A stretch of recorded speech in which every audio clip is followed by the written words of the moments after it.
Movie की शुरुआत में हम तीन लगड़भग्गों को देखते हैं जो कि दारू पी रहे होते हैं और जिसमें से डैन नाम के लड़के को उल्टी होने लगती है और फिर उसका भाई रॉबी और वास जो कि फ्रेंड हैं वो तीनों घर जाने लगते हैं। लेकिन ज़्यादा दारू पीने की वजह से उनकी कार का एक्सीडेंट हो जाता है और कार पानी में गिर जाती है, जिसमें से रॉबी नाम के लड़के की मौत हो जाती है और वो डैन का भाई होता है। अब इस इंसिडेंट को 2 साल हो जाते हैं। अपने बेटे रॉबी की मौत की वजह से उसकी माँ नीना अभी भी काफ़ी सदमे में होती है। नीना खुद भी एक डॉक्टर होती है जो काफ़ी डिप्रेशन में रहती है। फिर हम उनके घर का स्विमिंग पूल देखते हैं जो कि खाली होता है क्योंकि रॉबी की मौत पानी में डूबने से हुई थी। फिर वो दोनों मॉल जाते हैं जहाँ का लड़का उनकी कार साफ करने लगता है। डैन उसे मना भी करता है लेकिन वो कहता है कि वो कार को अच्छे से साफ कर देगा।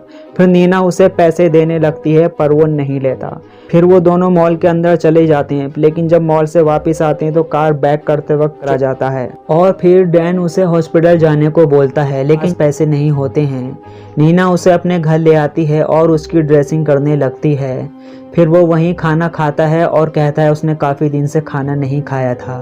फिर खाना खाने के बाद नीना उसे अपने बेटे रॉबी के बारे में बताती है और है कि जब वो 5 साल का था तो उसकी माँ मर गई थी। डैन रॉबी की मौत का जिम्मेदार अभी भी अपने आप को मानता है। वो हर रात अपने दोस्त के साथ फाइट करता है और अपना गुस्सा निकालता है। फिर वो अपने घर आता है और अपनी मॉम की रोने की आवाज़ सुनता है। नीना रॉबी की टी शर्ट पकड़कर रो रही होती है। फिर डैन रूम में आता है और दू को अपने साथ रहने को पूछती है लेकिन डैन मना कर देता है। जब डैन सोकर अगले दिन उठता है तो देखता है घर की मरम्मत कर रहा होता है। इसका मतलब नीना साथ रहने को बोल दिया होता है। ये देखकर डैन अपने पापा को फ़ोन कर देता है। डैन का पापा नीना के साथ नहीं रहता। जब वो घर आता है तो बारे में पूछता है तो नीना कहती है कि वो घर पर अकेली नहीं रह सकती और फिर आप भी तो घर पर नहीं रहते। मेरा भी तो इंजन कोई ठंडा करने वाला होना चाहिए। ये सब सुनकर उसे उसके काम के पैसे देता है और आज की रात तुम यहाँ रुक सकते हो। और जब डैन उसे रात में देखता है तो खुले में निकट होकर सू कर रहा होता है। अगले दिन जब डैन अपने पापा के साथ होता है तो उसे पता चलता है कि उसकी माँ हॉस्पिटल में एडमिट है। वो बेहोश हो गई थी और उसने उसे हॉस्पिटल में एडमिट करवाया था। और फिर कहीं ना कहीं डैन साजिश लगने लगती है लेकिन डैन का पापा कहता है इस समय को जाने के लिए नहीं कह सकते। डैन से पूछता है तुम क्या चाहते हो।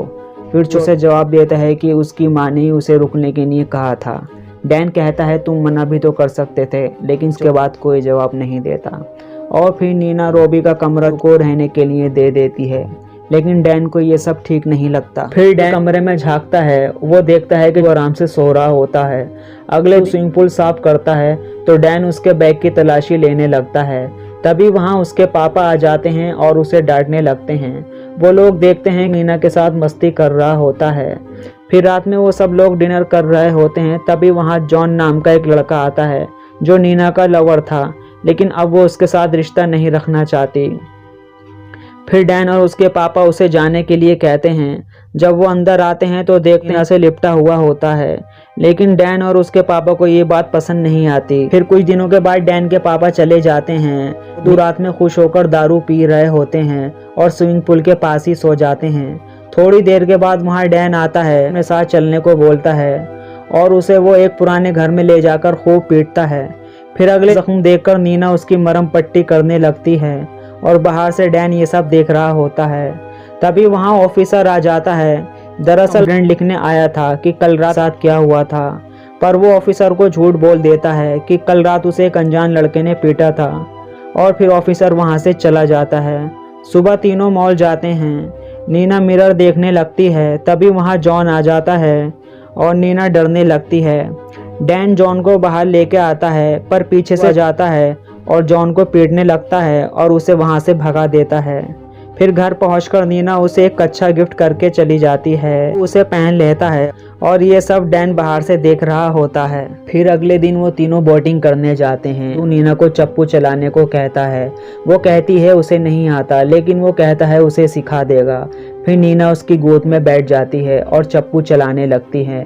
वहीं ये सब डैन को देखकर अच्छा नहीं लगता कि उसके सामने वो उसकी माँ को छू रहा होता है और इसी बात को लेकर दोनों आपस में लड़ने लगते हैं। इसी बीच डैन पानी में गिर जाता है और उसे बचा लेता है।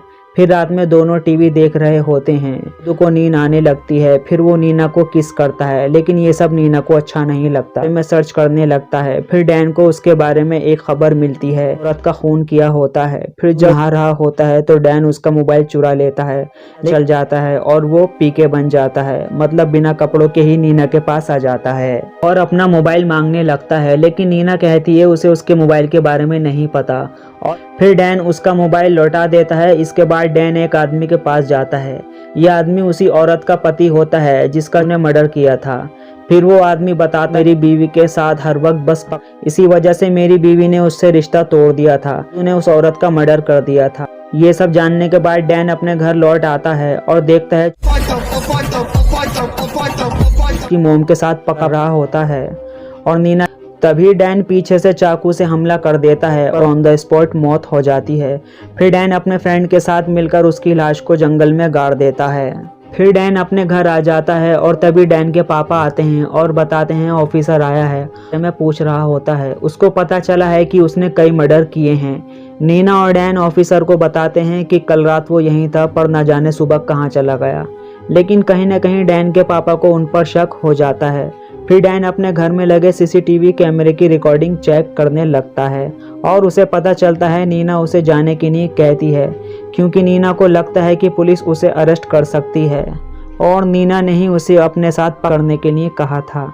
ये सब देखकर डैन को बहुत गुस्सा आता है और वो सीढ़ी को तोड़ देता है और नीना के पास आ जाता है जहाँ वो लेटी होती है और देखते ही वो स्विमिंग पूल में कूद जाता है और अपनी जान दे देता है। यहीं ये मूवी ख़त्म हो जाती है।